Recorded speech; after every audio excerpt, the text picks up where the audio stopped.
चैत्र अमावस्या को। मेले का आयोजन कब होता है? चैत्र अमावस्या।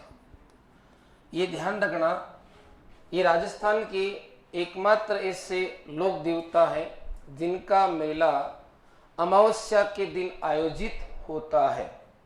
वैसे अगर दूसरे मेले की बात करें हम, तो फिर सती माता का जो मेला भरता था किसी जमाने के अंदर, कहाँ पर? झुंझुनू में। वो कब पड़ता था?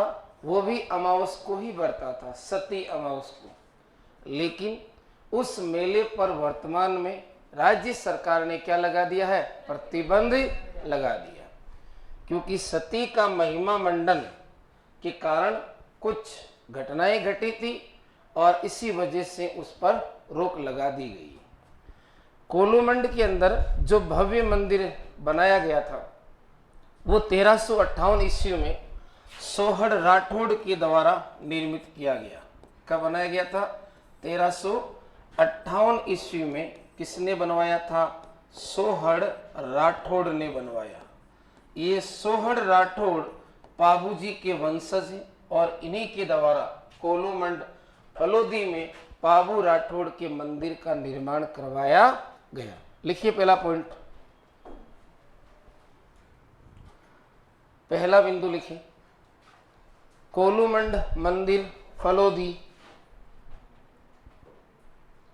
निर्माता लिखें सोहड़ राठौड़, 1358 ईस्वी। निर्माता कौन है? सोहड़ राठौड़, 1358 ईस्वी।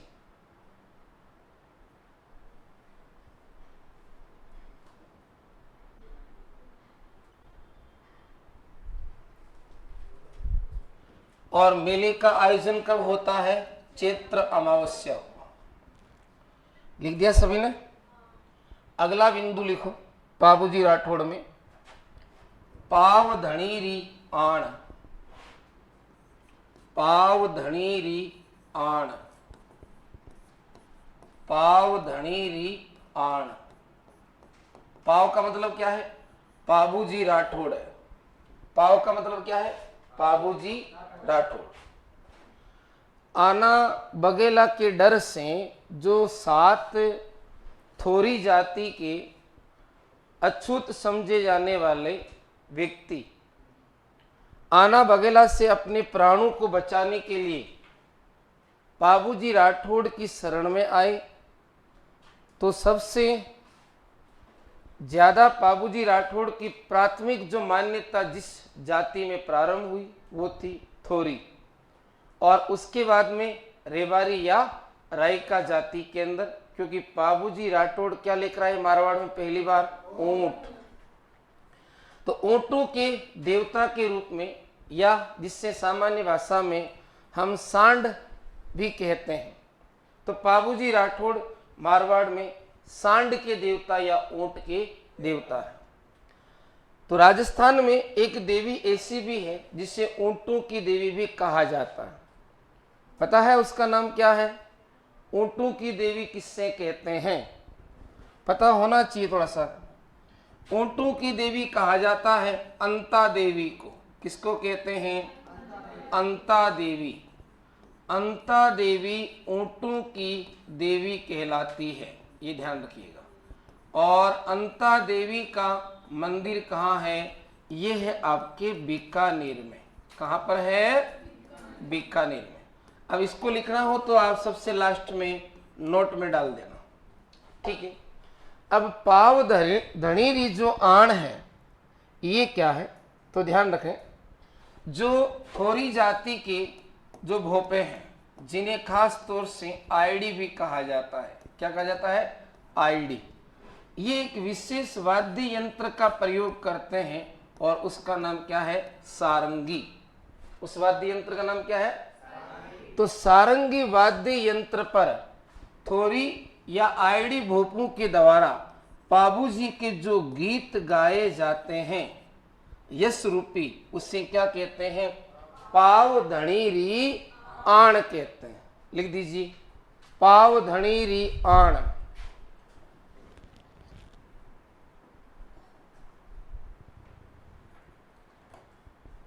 पाव धणीरी आण थोरी या आयड़ी जाति के भोपे, थोरी या आयड़ी जाति के भोपे सारंगी नामक तत्वाद्य यंत्र पर, किस पर? सारंगी नामक तत्वाद्य यंत्र पर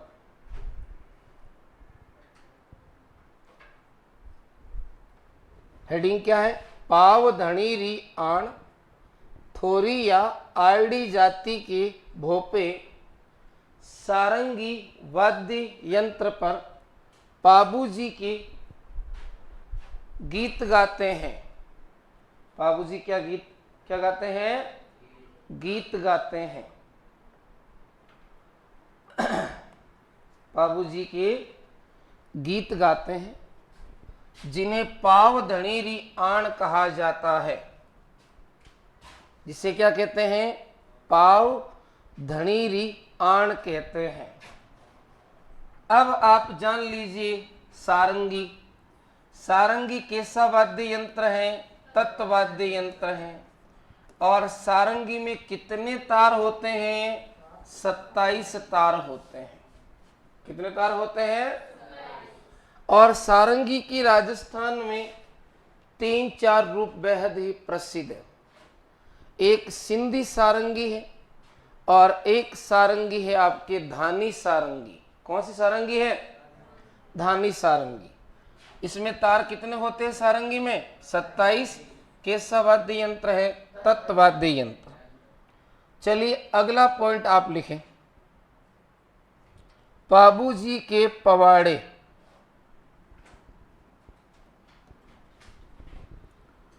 बाबूजी के पावड़े लिख दीजिए। बाबूजी के पावड़े।